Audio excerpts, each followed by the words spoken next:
Morning begin with our epistle, Philippians 4, verses 1 through 9. Therefore, my brothers and sisters, whom I love and long for, my joy and crown, stand firm in the Lord in this way, my beloved. I urge Euodia and I urge Syntyche to be in the same mind in the Lord. Yes, and I ask you also, my loyal companion, help these women, for they have struggled beside me in the work of the gospel, together with Clement and the rest of my co-workers, whose names are in the book of life. Rejoice in the Lord always. Again, I will say, rejoice. Let your gentleness be made known to everyone. The Lord is near. Do not worry about anything, but in everything by prayer and supplication, with thanksgiving, let your requests be made known to God.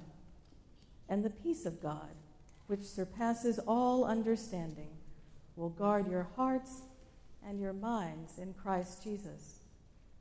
Finally, beloved, whatever is true, whatever is honorable, whatever is just, whatever is pure, whatever is pleasing, whatever is commendable, if there is any excellence, and if there is anything worthy of praise, think about these things.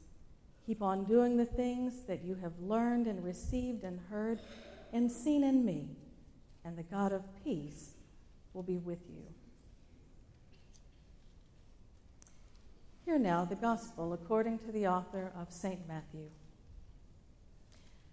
Once more, Jesus spoke to them in parables, saying, "The kingdom of heaven may be compared to a king who gave a wedding banquet for his son. He sent his slaves to call on those who had been invited to the wedding banquet, but they would not come. Again, he sent other slaves, saying, 'Tell those who have been invited, look, I have prepared my dinner. My oxen and my fat calves have been slaughtered, and everything is ready. Come to the wedding banquet.' But they made light of it and went away, one to his farm, another to his business, while the rest seized his slaves, maltreated them, and killed them. The king was enraged. He sent his troops, destroyed those murderers, and burned their city.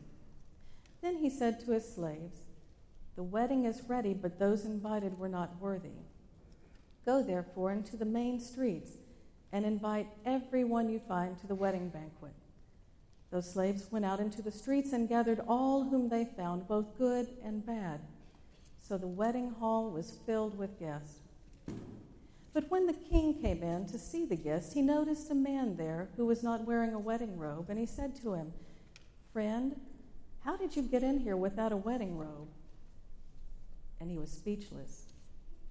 Then the king said to the attendants, 'Bind him hand and foot and throw him into the outer darkness, where there will be weeping and gnashing of teeth. For many are called, but few are chosen.'"